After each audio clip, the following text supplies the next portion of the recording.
Hi, everybody. This is Marlene Pellicer with Eerie News. This is the weird news for March 30th, 2022, Wednesday, March 30th, 2022. Now, let's just get off to an interesting start, of course. And let's go for, because I'm always into these, what happens to people that are sent to jail a long time ago and then all of a sudden they're trying to get out. All right, this is out of New York Post. It's titled California Man Who Kidnapped Bus Full of Children in 1976 Approved for Parole. A 70-year-old California man who has spent 4 decades in prison for kidnapping a bus full of children and burying them alive could be freed if Governor Gavin Newsom approves his parole. A panel of 2 commissioners with the California Department of Corrections and Rehabilitation on Friday recommended parole for Frederick Newhall Woods, one of 3 men who hijacked a school bus with 26 children aboard in Chowchilla, California on July 15, 1976. Friday's hearing was Woods' 18th attempt for parole. Woods and 2 other gunmen, Richard and James Schoenfeld, stopped bus driver Ed Ray as he was transporting the children back home from Dairyland Elementary School, which is about 150 miles southeast of San Francisco. The kidnappers forced the children and Ray into vans. According to court records, after about 12 hours on the road, the group was taken down into a ventilated bunker that contained mattresses and snacks on property owned by Wood's father, prosecutors said. While the frightened children and the bus driver were entombed for hours, the roof began to collapse from the weight of the dirt, according to court records. Linda Correjo Labandera, who was 10 years old at the time, told the Associated Press in 2015 that the battery-operated blowers that circulated the air in the bunker began to fail. "We would not have lived much longer. We would have suffocated to death in there," Labandera said. Prosecutors said Woods and his accomplices planned the kidnapping as if it was the crime of the century and demanded $5 million in ransom from the State Board of Education. Wow. Well, if for those watching the video, yeah, they basically, the bunker was, they buried a truck. They buried a truck in the back. That's where they had the bunker. Wow. Ray and the children, who were then ages 5 to 14, were eventually able to claw their way out of the trailer 28 hours later and ran to nearby workers who called police. The 3 suspects were arrested 2 weeks after the kidnapping and were initially sentenced to life in prison without parole. An appeals court, however, overturned the decision. The kidnappers were allowed the possibility of parole. Woods appeared via video on Friday before the panel where his attorney, Dominique Bano, said his client had not faced any disciplinary action since 2019. I wonder what happened before 2019. Okay, and for those watching the video, you could see how the inside of that truck, it's true, the roof was buckling in. Wow. During the hearing, Woods provided an apology to the victims. "I've had empathy for the victims, which I didn't have then," Woods said. "I've had a character change since then. I was 24 years old. Now I fully understand the terror and trauma I caused. I fully take responsibility for this heinous act." What else do you think he's going to say if he's trying to get paroled? Hello. The panel's decision will now be reviewed by the California Board of Parole's hearing legal division. If no action is taken, Woods' parole would be granted within 120 days from Friday's hearing. Governor Gavin Newsom then has 30 days to review the panel's decision. The governor can only reverse parole if the inmate was convicted of murder, which Wood was not. 2 victims who participated during Friday's hearing said they agreed that Woods should be paroled, according to NBC. "I believe you have served enough time for the crime you committed," said Larry Park. Richard Schoenfeld was paroled in 2012 and James Schoenfeld was released in 2015. You know what? If it wasn't for the fact, the what if they wouldn't have had, because I believe the the bus driver helped them get out of there. He was the one that helped them dig out. Can you imagine? Talk about claustrophobia, developing a case of claustrophobia. What would have happened to those kids? They would have ended up dead in there. I don't know. I don't know if it would have been one of my kids. In other words, we didn't find them because you decided to, make an anonymous call to police and said, "Hey, the kids are being held here." They found those kids and they were able to live because they were able to get out, not because any of these 3 guys got them out. I don't know. That's all right. Let's go on to the next one. And this is from Mysterious Universe, a strange historical account of werewolves in Quebec. Tales of werewolves have been with us for centuries and have appeared across the globe throughout cultures and geographical divides. It is a recurring theme throughout our lore and legends, and indeed our reality considering all of the modern day reports of such beasts. It is often hard to distinguish if such stories are true, partially true, or confined to the realm of pure myth. And one such tale comes to us from the wilds of Canada, involving a garrison of soldiers and a pack of renegade werewolves. The strange story is set against the backdrop of the French-Canadian wilds not far from the present-day city of Sorel-Tracy, Quebec, Canada. In the early 18th century, this was a rough and rugged land, only sparsely populated with scattered settlements, a land of hunters, trappers, militiamen, and settlers, always wary of the dreaded and hostile Iroquois natives. In 1706, several settlements had been under attack by fierce Iroquois warriors who had razed villages, killed and tortured innocent people, including women and children, and to counter this scourge, there was a military regiment installed at Fort Richelieu, located at the mouth of the Richelieu River, about 45 miles below Montreal. Here the garrison distributed weapons to settlers and the friendly Abenaki tribe to defend themselves. At the time it was winter, the frigid cold freezing over rivers and lakes with a biting force almost as dangerous as the enemy. It was a turbulent time, and things were about to take a turn into the bizarre, with the appearance of a new supernatural threat. On Christmas of that year, as festivities were going on within the fort, the barracks full of merry men drinking, singing, and telling stories, a group of 4 sentries were out in the cold night, dutifully keeping watch outside for the ever-present threat of a raid. No one gave them much thought at the time, the partying going on inside drowning out all thoughts of war and Indian attacks. But this merriment was at one point interrupted by the loud crack of musket shots outside. When the men ran to see what had happened, fully armed and expecting the worst, they found the 4 sentries peering off into the darkness, muskets at the ready, and in an agitated state. When asked by the garrison sergeant, the sentries said they had fired the shots to scare off a party of red devils dancing around a bush fire, a few hundred yards from their position. Rather oddly, when asked where the Indians had gone, they replied that they seemed to have disappeared as if by enchantment. A contingent of 10 men was sent out to have a look, but they could find no footprints, no signs of fire, nothing at all. With no sign of the mysterious intruders anywhere, the men retired once again to the barracks, quiet and somber, their merry mood soured. Back inside, the sentries continued to insist that they had seen those Indians out there, that they had vanished into thin air, and that they had not been drinking or seeing things. This was when an old trapper among them came forward to suggest that the men may have seen and been deceived by a pack of loup-garous, werewolves, which he claimed appeared and disappeared as they pleased, and which he had seen for himself more than once in his travels out in the rugged wilds. All present turned their attention to him, curious to hear his strange story, and so there in the dancing light of the fire he wove his tale. He claimed that one experience with the werewolves in particular stood out in his mind. He and a group of other trappers had been traveling along the Ottawa River and the upper Great Lakes, stopping at a place called Grands Chaudrets to rest and replenish their meat supplies. He and one of his companions had then gone out to do some hunting and managed to bag a deer, which they butchered to lug its meat back to camp. Along the way, darkness began to fall, and they stopped to have a break.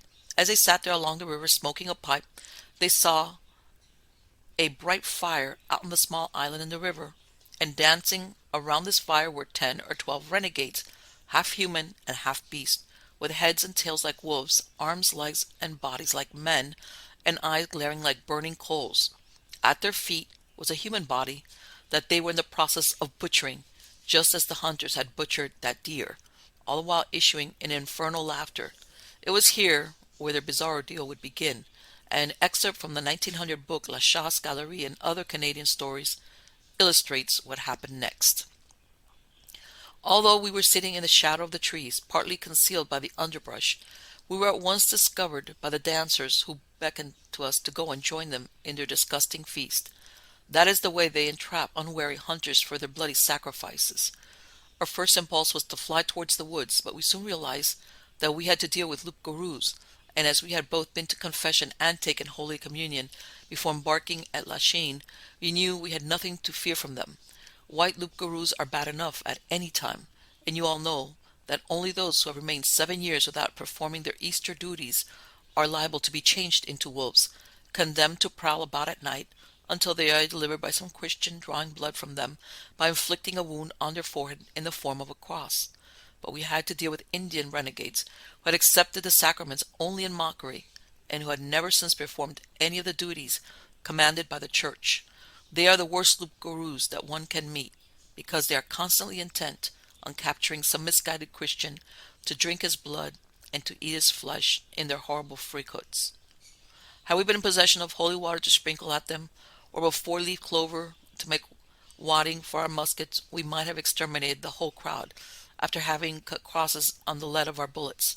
But we were powerless to interfere with them, knowing full well that ordinary ammunition was useless, and that bullets would flatten out on their tough and impenetrable hides. Wolves at night, those devils would assume again during the day the appearance of ordinary Indians, but their hide is only turned inside out, with the hair growing inward. We were about to proceed on our way to the camp, leaving the loup-garous to continue their witchcraft unmolested, when a thought struck me that we might at least try to give them a couple of parting shots. We both withdrew the bullets from our muskets, cut crosses on them with our hunting knives, placed them back in the barrels along with 2 diazines of beads from the Blessed Rosary, which I carried in my pocket. That would surely make the renegades sick if it did not kill them outright. We took good aim and fired together. Such unearthly howling and yelling I have never heard before or since. Whether we killed any of them I could not say, but the fire instantly disappeared and the island was left in darkness, while the howls grew fainter and fainter as the loup-garous seemed to be scampering in the distance. We returned to camp where our companions were beginning to be anxious about our safety. We found that one man, a hard character who bragged at his misdeeds, had disappeared during the day, and when we left on the following morning he had not yet returned to camp. Neither did we ever hear of him afterward. In paddling up the river in our canoes, we passed close to the island where we had seen the loup-garous the night before. We landed and searched around for some time, but we could find no traces of fire or any signs of the passage of werewolves, or of any other animals. I knew that it would turn out just so, because it is a well-known fact that those accursed brutes never leave any tracks behind them. My opinion was then, and has never changed to this day, that the man who strayed from our camp and never returned was captured by the loup-garous, and was being eaten up by them when we disturbed their horrible feast. This story enthralled all present, who were hanging on every word of this spooky tale, and the trapper reiterated that what the sentries had seen and fired at had likely been the very same thing. This was when the sergeant stopped in to agree that these creatures likely existed, and that he had heard a tale from a corporal named Baptiste Tranchemontagne, some years before, who had long served with him, and had claimed to have met a female loup-garou in the Iroquois village of Caughnawaga, near Montreal, during one of their expeditions on the south shore of Lake Ontario. At the time, Baptiste had met a pretty young native woman known as La Linotte Quichante, with the two falling madly in love and getting married not long after. It would soon turn out that the squaw was insanely jealous, and this went from cute to ominous, when it got worse to the point that she would threaten violence if he were ever to be unfaithful to her. One day Baptiste was ordered away to a place called Fort St. Frederick on a campaign against the Iroquois. When he did, he would find that she had followed him there, much to his annoyance because no women or children had been allowed to accompany them. He then went off to battle for 3 months, and when he returned his wife was gone, and when he could not find her he reasoned that she had given up on him and left him. Baptiste wasted no time in finding another young woman, and he was so smitten that he left the service, got engaged to her, and moved on with his life. It must have been quite a shock when one day he was with his new fiancée and came across La Linotte Quichante in a marketplace in Montreal. By this time he had not seen her in 6 months, and it was an awkward situation to say the least. She explained that she had stopped by to drop off some furs, and then left without another word, casting a baleful gaze at him and his new lover as she left. Although slightly shaken and annoyed, Baptiste tried to put this odd chance encounter out of his mind and focus on his coming wedding. It was meant to be a happy time for him and the beginning of a bright future, but there were dark clouds ahead. 10 days before the big event, his fiancée suddenly and violently fell ill. As he went off to fetch a doctor, he was surprised to see La Linotte Quichante standing at a crossroads along the way, merely staring off at him before disappearing into the night. This put Baptiste immediately on guard, because surely this had to be more than coincidence. When the doctor arrived, it was found that the new fiancé had come down with smallpox, which in those days would have been tantamount to a death sentence. As they tended to her, one evening Baptiste was horrified to find La Lino Quichant casually sitting in his living room as if she had every business in the world to be there. When he asked what she wanted, she told him that she was there to help, and that she could procure a potion from a village medicine man to give to save his beloved. All he had to do was meet her at midnight, and she would give him the potion without question. She then left without another word, to leave him standing there astonished and not a little unsettled. The sergeant, telling the story, would say of what happened next. Shortly before midnight, Baptiste took his musket and went out to the rendezvous. He had been waiting for some time and was getting impatient, when he heard a noise behind him, and in turning around perceived a pair of eyes glaring at him from a small distance in the underbrush. It could not be the squaw, and he supposed that it was some wild animal prowling about, probably a bear, a wolf, or a wildcat. He instinctively shouldered his musket, and although he could not take a good aim in the dark, he fired, missing the beast, who sprang at him with a terrible growl. It was a wolf of enormous size, and for the first time Baptiste thought of a loup-garou. He was too well accustomed to danger to lose his presence of mind, and throwing his empty musket in the snow, he seized his hunting knife and made a lunge at the beast. But the blade bent on the hide of the animal as it had been thrust into the side of sole leather. Baptiste now bethought himself of the only way of getting at the wolf, by drawing its blood and cutting a cross in its forehead. The wolf seemed to realize the fact, and fought at paw's length with its powerful claws, tearing Baptiste's flesh into shreds, trying to strike at his face so as to blind him, if possible, while keeping its own head out of the reach of the gleaming knife. The fight had lasted for some time, and Baptiste was getting exhausted, when by an adroit stroke of his weapon, always as sharp as a razor, he completely cut off one of the forepaws of the animal, who uttered a terrible yell resembling the scream of a woman, and fled through the woods, where it disappeared in an instant. Baptiste now understood the situation in a moment. La Lino Quichant, who had been baptized and duly received in our holy religion, having afterward relapsed into idolatry, had been turned into a loup-garou, condemned to roam by night, while keeping her usual appearance during the day. Jealousy and revenge had induced her to attack her former lover, hoping to take him unawares and to kill him in the woods, while his new love was lying on her deathbed, a victim to the terrible scourge that the squaw had brought to the house. Baptiste learned that La Lino Quichant had been a frequent visitor for some time past, having succeeded in ingratiating himself with a poor dead girl, undoubtedly bringing to her the germ of the disease that was raging at the Indian village.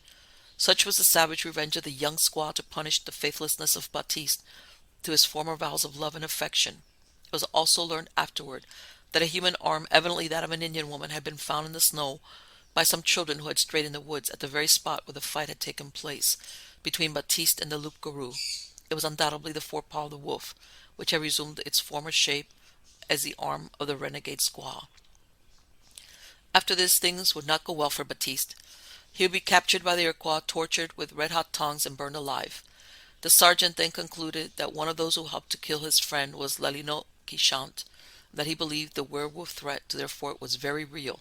The sergeant finished his harrowing tale by saying, "One of the prisoners who escaped from the Redskins and returned to Montreal told me that he had remarked a one-armed squaw who seemed to take special pleasure in inventing the most abominable devices to add to the suffering of poor Baptiste. It was she who pulled out his tongue by the root, and who crushed in his skull with a tomahawk when he fainted from pain and loss of blood. Now, this is a real loup-garou story that I can vouch for, and that I would not permit anyone to gainsay. And I now would call your attention to the fact that I will order the curfew to be sounded, and that I shall expect every one of you to be snoring at the bugle call, so as to observe the rules of this garrison." The story ends there, with no word on the resolution of all of this, or what those men encountered out in the wilds. This old tale had apparently floated around in Quebec lore for some time, and there is no knowing whether there was ever any truth to it, or if it is pure legend and myth. Is there anything to the story, or is it just lore and legend? Whatever the case may be, it is a damn fine werewolf tale, all the same. Yes, it is. Yes, it is. Let's go on to the next one. This is out of Vintage News, titled "The Houdini Death Mystery, Appendicitis or Spiritualistic Plot." Harry Houdini made a career from escaping death. He wowed his crowds with his ability to perform death-defying tricks and always come out on top. It is almost comical that Harry Houdini's death resulted from a ruptured appendix when he had escaped death so many times before. Even today, many people question the real cause of Houdini's death. with some even going as far to say that it was a spiritualistic plot. Harry Houdini was born on March 24th, 1874 in Budapest, Hungary. Born Eric Weiss, he was one of 7 children. When Weiss was 4, he moved with his family to Appleton, Wisconsin, where he later claimed he was born. Here, the family changed the spelling of Eric's name to Eric. When Eric Weiss turned 13, he went to New York City with his father. It was here that Weiss first became interested in the trapeze, calling himself Eric, the Prince of the Air. In 1894, Weiss launched his career as a magician, changing his name to Harry Houdini. Harry was adopted from his childhood nickname. Eerie Houdini came from the great French magician Jean-Eugene Robert Houdin, although Houdini would later conduct a study exposing Houdin's trick techniques and publish his findings in the book The Unmasking of Robert Houdin. You take the guy's name and then you expose him. That's great. All right, let's keep going. Houdini's magic career was slow to take off. He initially played around with card tricks and performed at sideshows and circuses. He began finding real fame when experimenting with escape acts, specifically focusing on escaping handcuffs. In 1894, Houdini married Wilhelmina Beatrice Rayner, who became his lifelong stage assistant. In 1899, Houdini's handcuffs tricks caught the attention of entertainer-manager Martin Beck.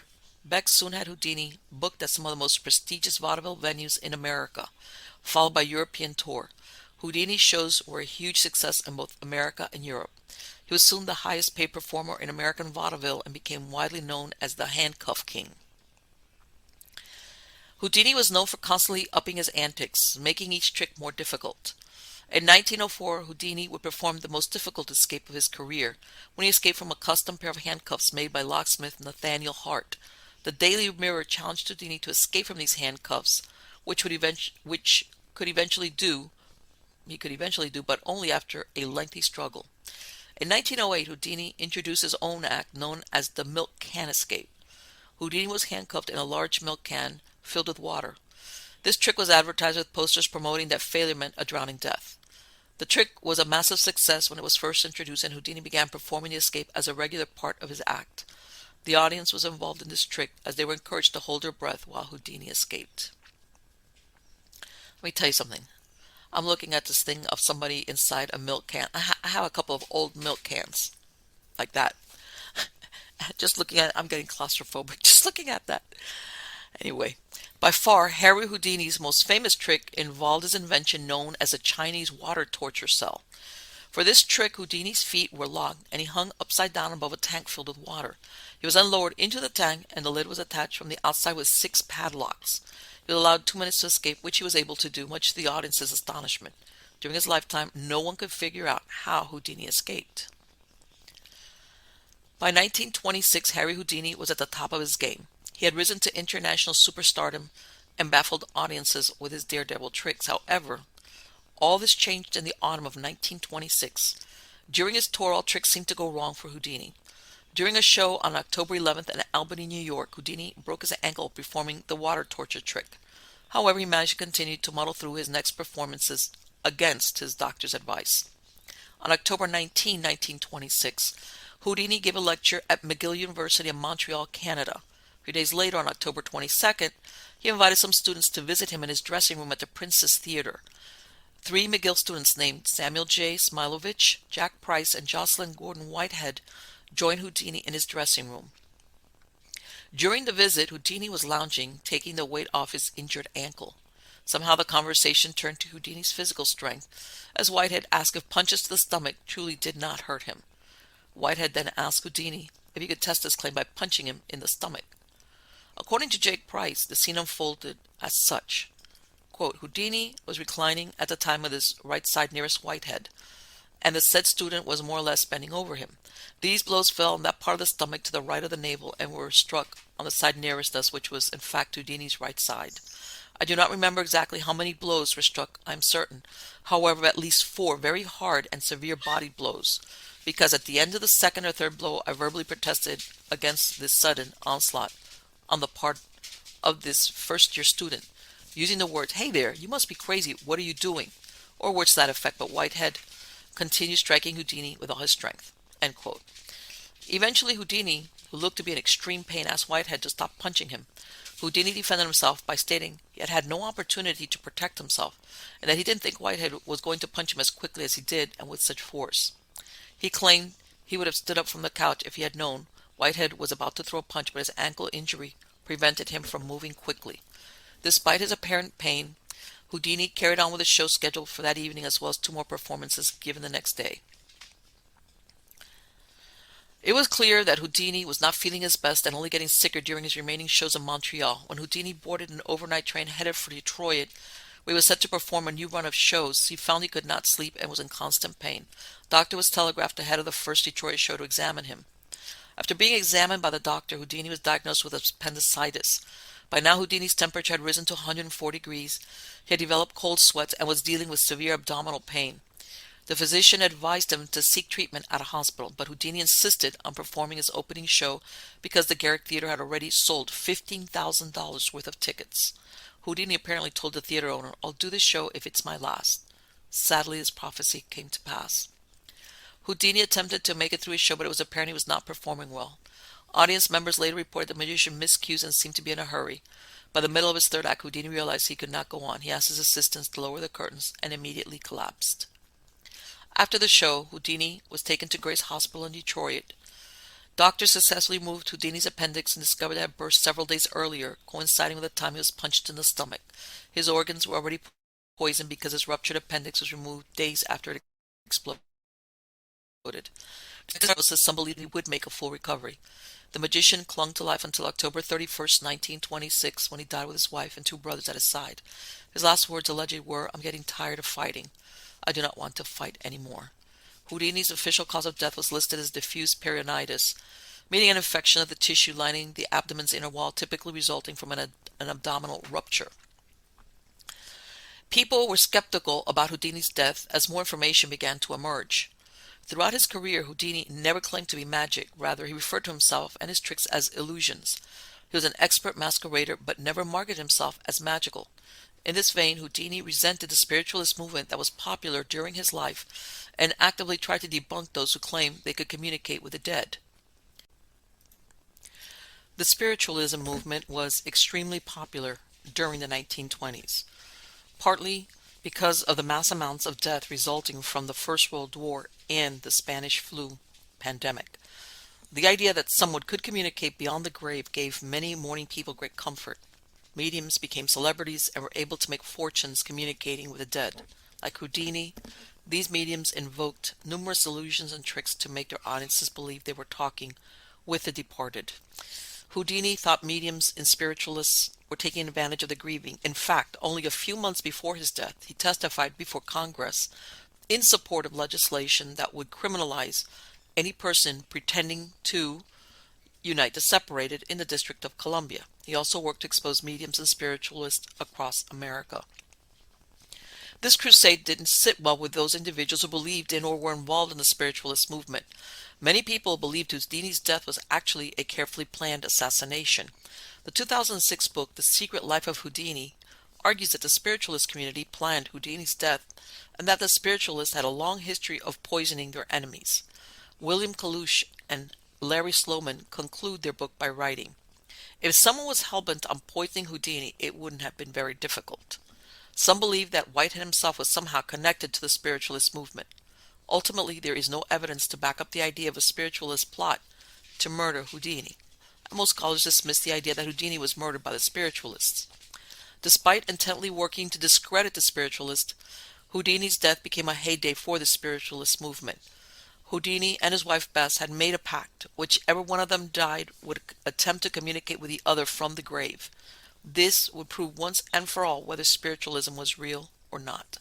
For the next 9 Halloweens after Houdini's death, Bess would hold seances in an attempt to communicate with her husband's spirit. A decade after Houdini's death on October 31st, 1936, Bess held her final seance in Hollywood Hills. The final seance was held on a mountaintop to be as near to the heavens as possible. For over an hour, a medium begged Houdini to give them a sign that he was with them, but Houdini never appeared. At the end of the seance, Bess told the audience, "Houdini did not come through. My last hope is gone. I do not believe that Houdini came back to me or to anyone.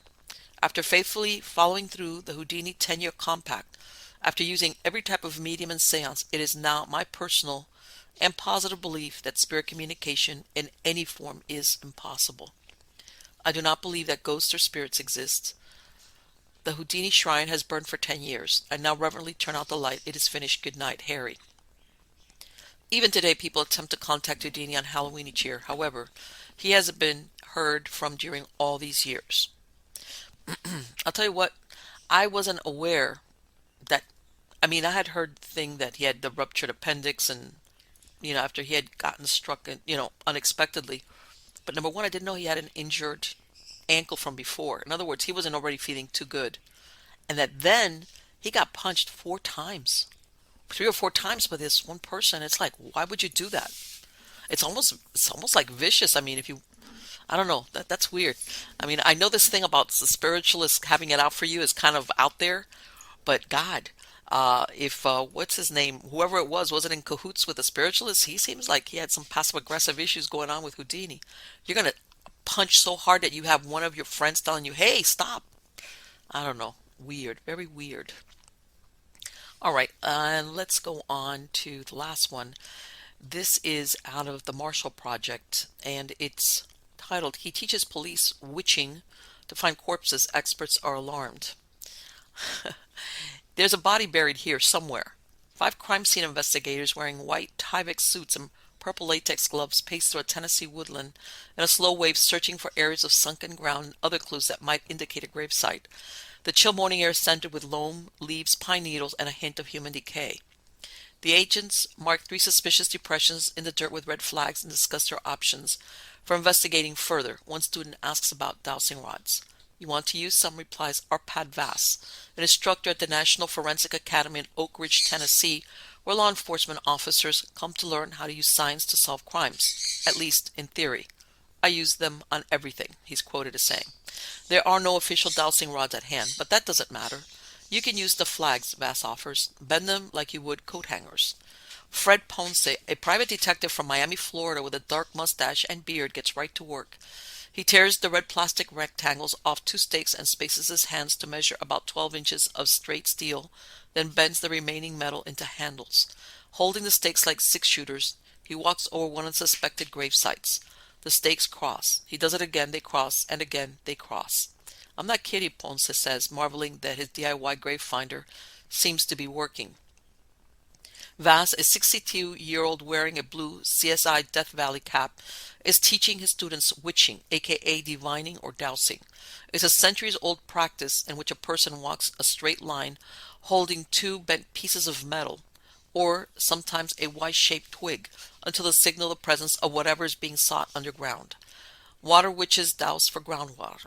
Others use divining rods for seeking precious gems, oil, gold, or, as in this case, human remains.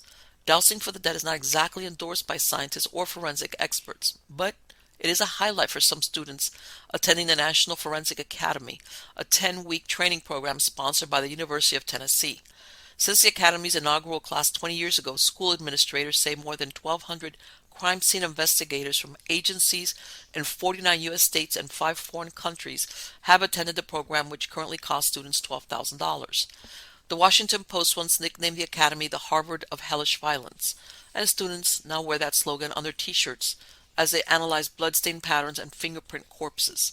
They also excavate skeletons from grave sites and collect bugs from decaying bodies sprawled on the ground at a wooded site outside of town. Near graduation, instructors blow up a car for a real-life lesson on fire scenarios and explosives. In May 2021, I spent a week at the Academy. I as in being the person that wrote the article, where instructors, administrators, and students describe Vass as brilliant and a genius. Some students go on to use his witching techniques in their own investigation. He says he is convinced his methods work, but scholarly research doesn't back him up.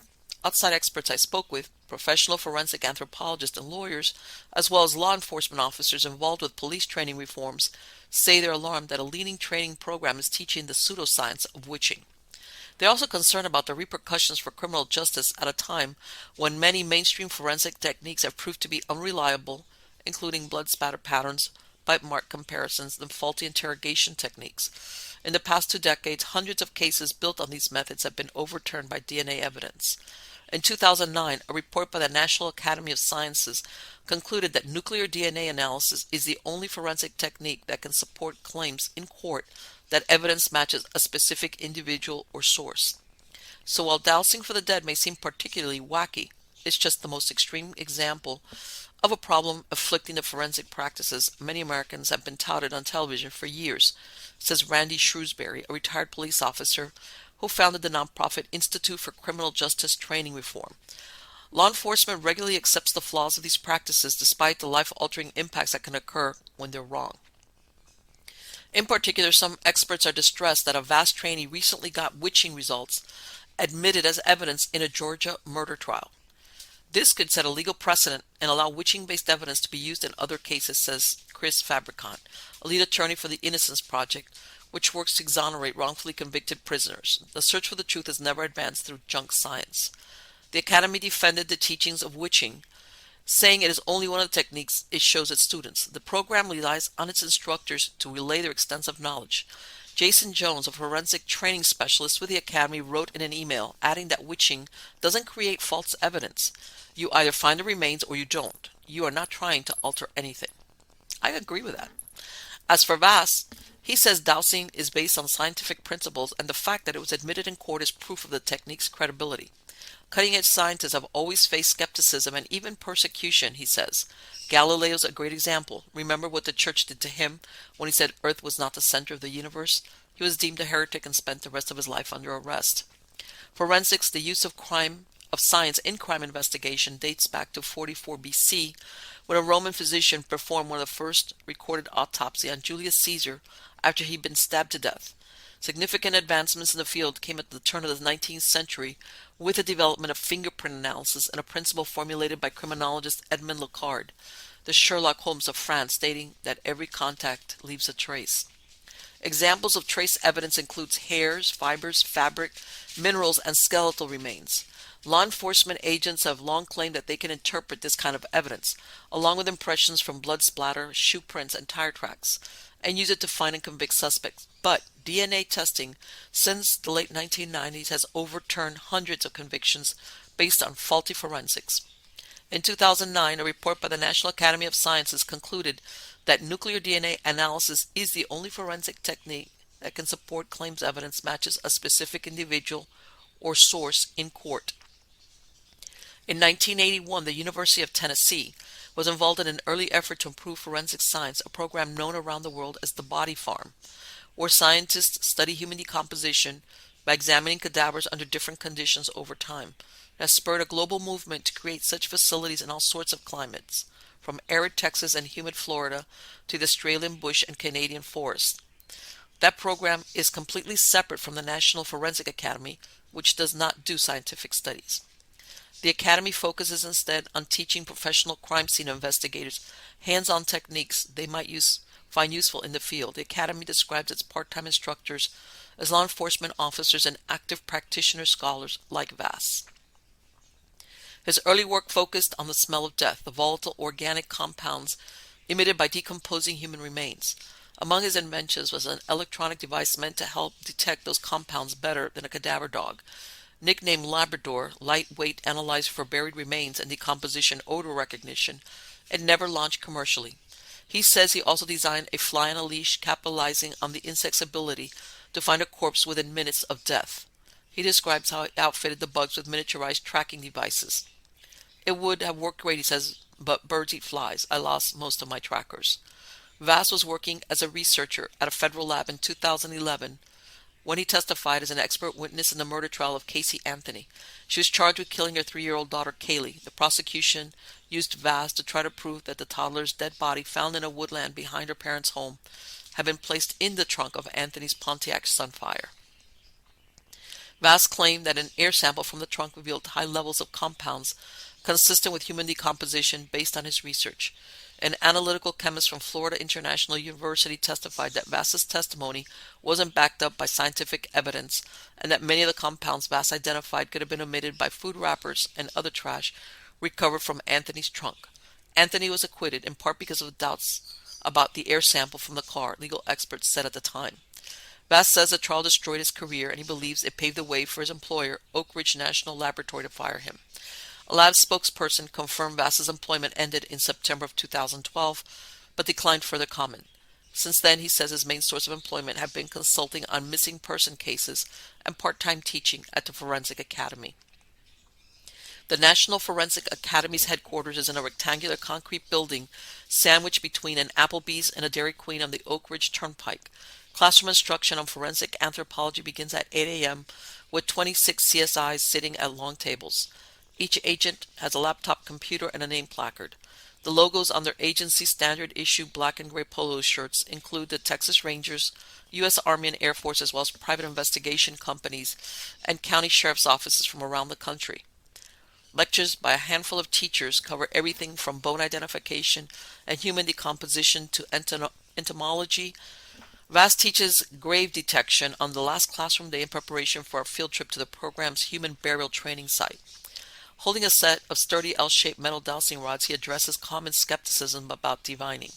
You're not going to believe it, he says, so you'll have the opportunity to do it for yourself and confirm that it actually works. He says the metal rods can detect piezoelectricity, an electric charge that builds in certain solid materials such as crystal. It's the reason quartz watches work. Bones under mechanical stress can also produce these charges, which is why Bass says some people can find them with dowsing rods, but not everyone, he told me, because if people don't have the right voltage, it's not going to work. No peer-reviewed published research has illustrated that piezoelectricity can be used to detect buried remains. With that, he pivots to a physics lesson from Einstein's theory of relativity and Newton's law of motion to explain why it's necessary to walk with a certain cadence while dowsing.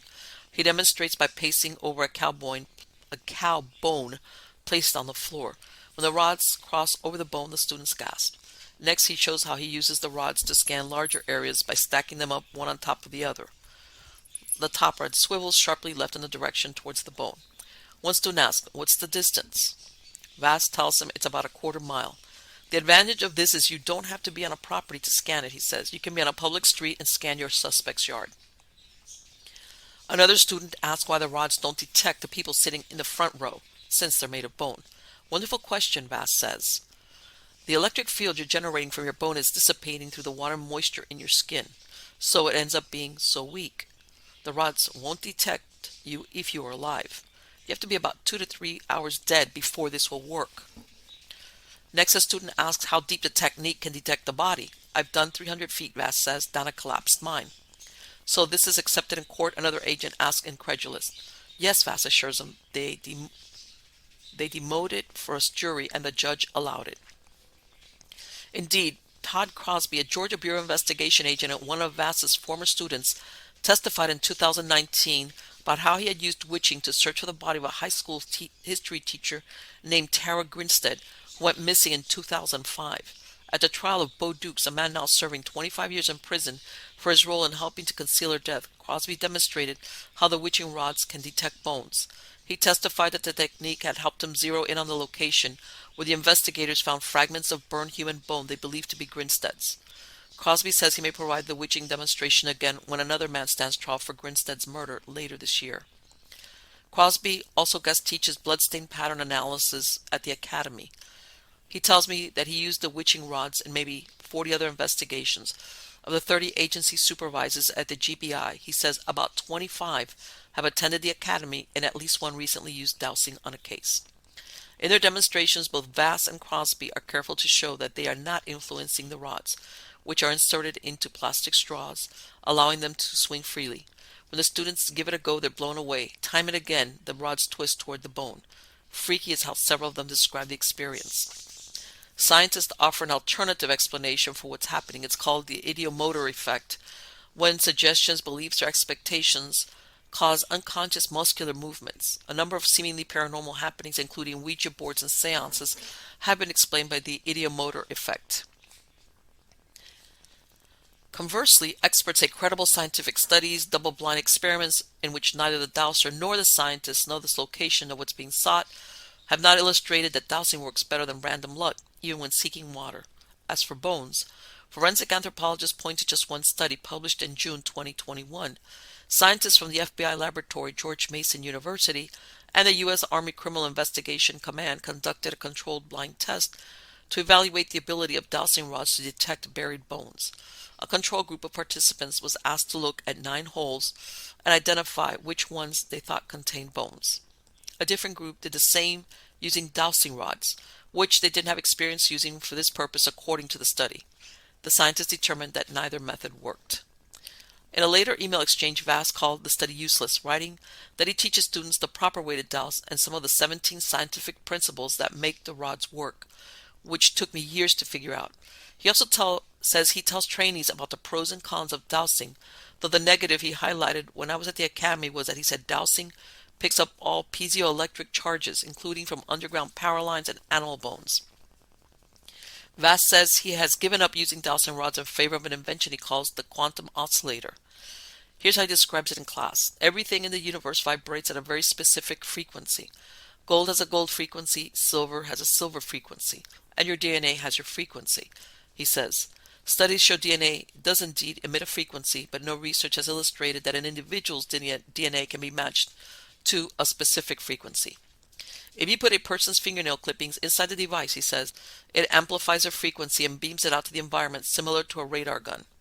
If the beam, which can travel as far as 75 miles, he says, finds a like object such as gold, that object becomes excited and re-radiates a signal back, which then gets picked up by the device's antennae. The agents are flabbergasted. When student asked, do you mean if you have a missing child, you can make that child's DNA? You can take that child's DNA and put it in that and go to work? Yeah, absolutely, Vass says. It doesn't take long to find them. How much does one of those things cost? Another student asked. I'll write a check right now. I'm not selling them right now, Vass says. I'm just kind of assisting law enforcement when needed. He says the device isn't for sale because he's concerned about national security issues. I can tell you what room the president's in the White House, he says. I can tell you which house has gold in it. Vass notes that he has a patent on this invention, though that does not convince skeptical researchers that it can find bodies. You can patent anything, says Diane France, director of the Human Identification Laboratory of Colorado. It doesn't mean that it works. It just means that the design has to be different from other products. Like most experts we talked to, she said she had not been able to see the oscillator, much less test it. Michael Hadsell, a president of the nonprofit Peace River Canine Search and Rescue Association, which is based in Inglewood on Florida's Gulf Coast, says he is field testing Vass's device and so far it has a 60% success rate locating human remains. But he couldn't provide the data to back up that claim. Diana Hall Bodmer says she is certain that the Vass oscillator has located the remains of her missing 18-year-old sister Gina Renee Hall, last seen on June 28, 1980, with a man named Stephen Epperly. Her body has never been found. Later that year, Epperly was convicted of the Virginia girl's murder in one of the state's first no-body homicides. 2 years ago, Vass's device signaled what he said was Hall's frequency in 8 different locations, consistent with a theory that she'd been dismembered by her killer 4 decades ago. Bodmer says, with Vass, she collected dirt, small bone fragments, and a gold bracelet which she believes was her sister's. They're hoping to work with a DNA who can match the materials to Hall's DNA, or at least confirm the bones are human.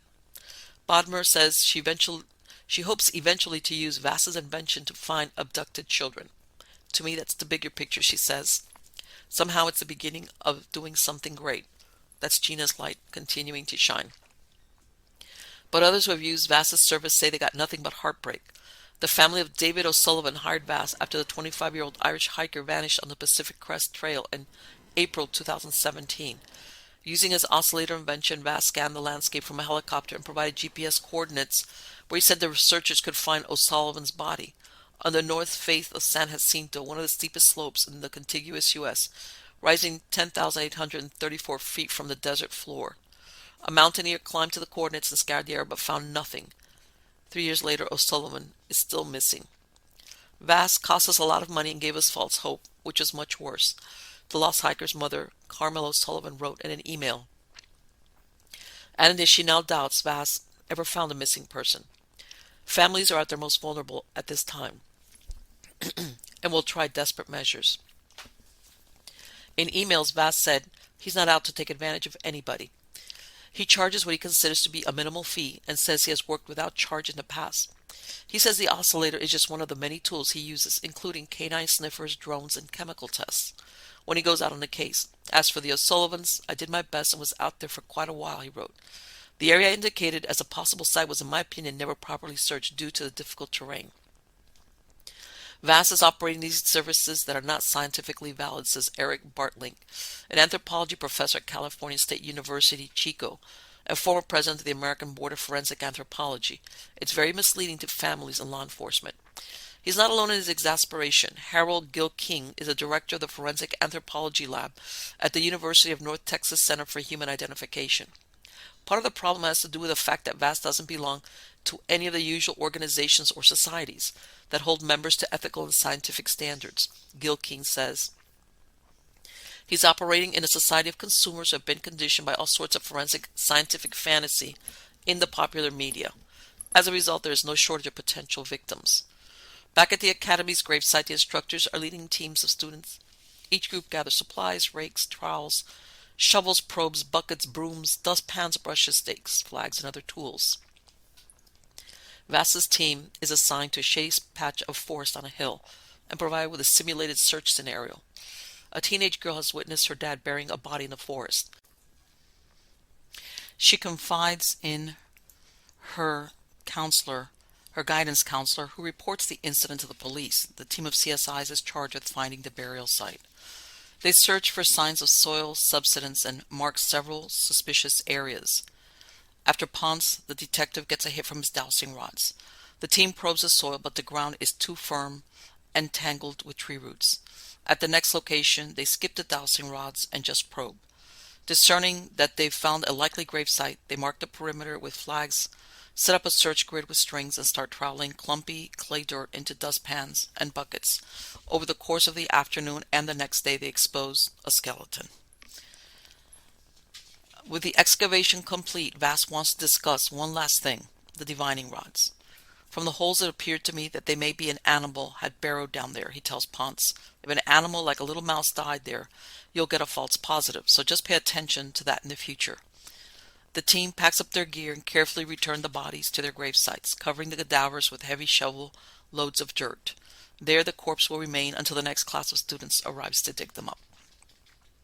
I personally don't see anything wrong with using anything that will help you find human remains or anything, because at the end of the day, especially if it's from somebody that's trained in forensics, not to disturb a crime scene or a possible crime scene, because once you discover it, between discovering to identification to actually finding somebody guilty, there's a long stretch.